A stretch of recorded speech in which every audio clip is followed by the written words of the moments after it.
வரகு கொழுக்கட்டை ரொம்ப டேஸ்ட்டாக இருக்கும். எப்படி செய்கிறதுன்னு பார்க்கலாம். 100 கிராம் அளவுக்கு வரகு எடுத்துக்கோங்க. இப்படி தான் இருக்கும் வரகு.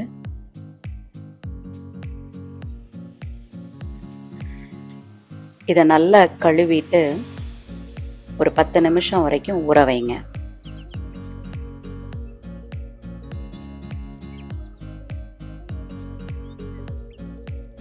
ஊறின பிறகு இது பாருங்க, எல்லாம் ஊறிடுச்சு. இதை அரைச்சிக்கலாம்.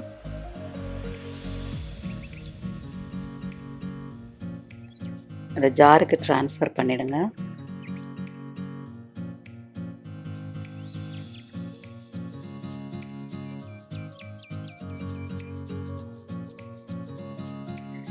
இந்த வரகு அரிசியோட தேவையான அளவு உப்பு சேர்த்துக்கோங்க.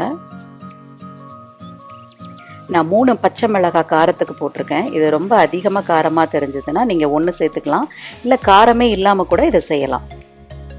ஒரு கடாயில் கொஞ்சம் எண்ணெய் விட்டுக்கோங்க.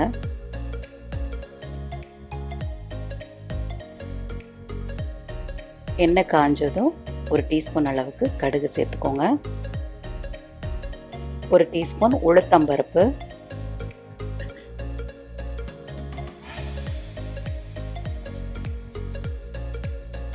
1 டீஸ்பூன் கடலைப்பருப்பு, ஒரே ஒரு மிளகாவை இது மாதிரி கிள்ளி போட்டுக்கோங்க. கொஞ்சமாக காயத்தூள்,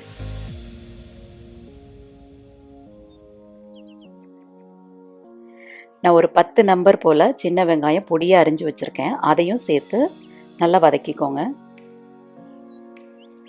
சின்ன வெங்காயம் போடும்போது இந்த கொழுக்கட்டையோட ருசியை நல்லா அபாரமாக இருக்கும். இது கூட கொஞ்சம் மல்லித்தலைகளை விட்டுக்கோங்க.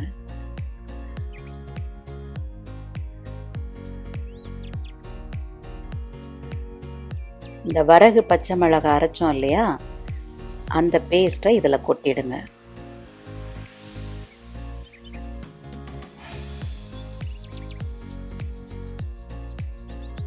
நல்லா வதக்குங்க.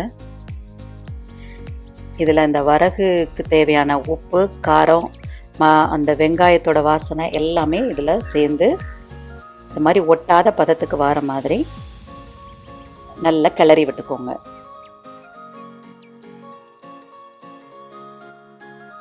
கொஞ்சம் மல்லி இலை ஃபைனலாக தூவி இறக்கிடலாம்.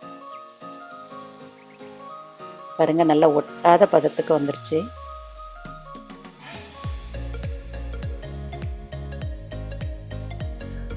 இது ரொம்ப நல்லா இருக்கும். ஈவினிங் காஃபி டீயோட சாப்பிட, மார்னிங் பிரேக்ஃபாஸ்ட்டாக கூட இதை எடுத்துக்கலாம். இப்போ இதை ஆற விடுங்க. ஆறின பிறகு சின்ன சின்ன பால்ஸாக உருட்டிக்கோங்க. இந்த பிடி கொழுக்கட்டை மாதிரியும் இதை செய்யலாம். நான் பால்ஸாக உருட்டியிருக்கேன்.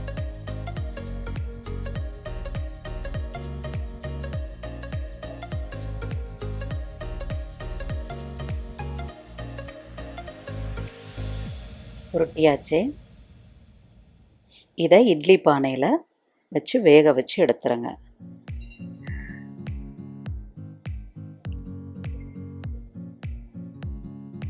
ஒரு 5 நிமிஷம் வரைக்கும் வேக விடுங்க. முதல்ல இந்த இட்லி பானையில் தண்ணி நல்லா கொதிக்கிற அளவுக்கு வச்சுட்டு அப்புறம் இதை ஏற்றுங்க. 5 நிமிஷம் கழித்து ஒரு நைஃப் வச்சு குத்தி பார்த்தீங்கன்னா அந்த நைஃப்பில் அந்த வரகரிசி ஒட்டாமல் வரணும். அப்போ வெந்துடுச்சுன்னு அர்த்தம். வெந்துருச்சு, ஃபைனாக ரெடி ஆகிடுச்சு. செம்ம சூப்பராக இருக்கும். இது வெறுமனே சாப்பிட்றதுக்கு ரொம்ப நல்லாயிருக்கும். தேவைப்பட்டால் சட்னி வச்சுக்கோங்க, அருமையாக இருக்கும். ட்ரை பண்ணி பாருங்கள். எனக்கு உங்கள் கமெண்ட் சொல்லுங்கள். தேங்க்யூ.